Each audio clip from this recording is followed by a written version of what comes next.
Today's celebration reminds us of a duty to uphold equality and justice in society.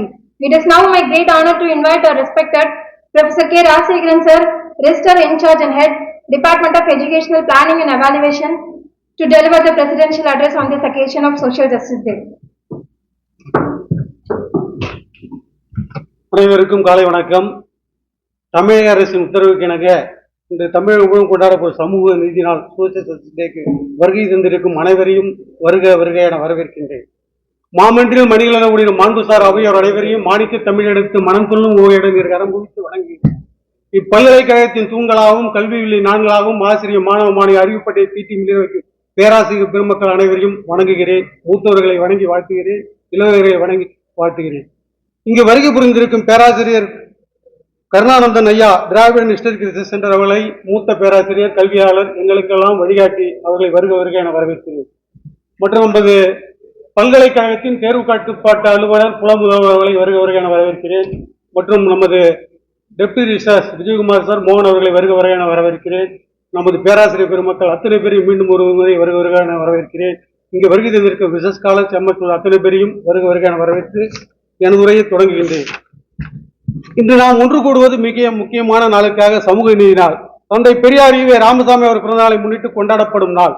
தந்தை பெரியார் சாதி சமய பாகுபாடு, பாலின பாகுபாடு என்ற சமூகத்தில் மனிதனை பிளந்து வைத்திருந்த அனைத்து தடைகளையும் எதிர்த்து போராடிய முன்னோடி. அவர் வாழ்நாள் முழுவதும் எடுத்துச் சொன்னது ஒன்றே, மனிதனின் உயர்வு அவன் பிறப்பால் தீர்மானிக்கப்படாதது, கல்வியாலும் சுயமரியாதையாலும் தீர்மானிக்கப்படும். அவர் சொன்ன சுயமரியாதை என்ற சொல்லின் பின்னணி என்ன? அதாவது எந்த ஒரு மனிதரும் தன்னை தாழ்த்திக் கொள்ளக்கூடாது, பிறர் தாழ்த்தும் முயற்சிகளுக்கும் அடிபணியக்கூடாது. மனிதனின் வாழ்வில் கல்வி, சிந்தனை, பகுத்தறிவு என்ற மூன்றும் வளர வேண்டும். இதுவே சமூக நீதி பெறும் அடிப்படை. இன்று நாம் சமூக நீதி பற்றி பேசும்போது அது கல்வியில் சம உரிமை, வேலை வாய்ப்பில் சம வாய்ப்பு, பெண்கள் ஆண்கள் சமத்துவம், சாதி மத பாகுபாடு இல்லாத வாழ்க்கை இவற்றையெல்லாம் குறிக்கிறது.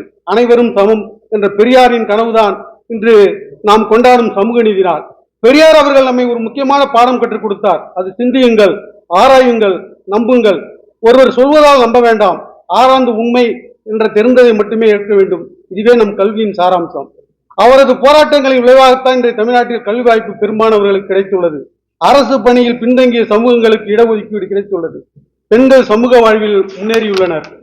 ஆனால் சமூக நீதி என்பது ஒரு நாள் போராட்டம் அல்ல, அது தொடர்ச்சியான முயற்சி.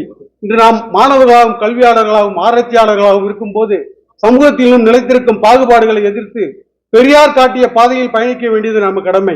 இன்று இந்த சமூக நாள் நமக்கு சொல்லும் செய்தி என்னவென்றால், நீதி என்பது ஒருவருக்காக மட்டுமல்ல, அது அனைவருக்காக இருக்க வேண்டும். சமத்துவம் அனைவருக்கும் உரிமை என்பதே.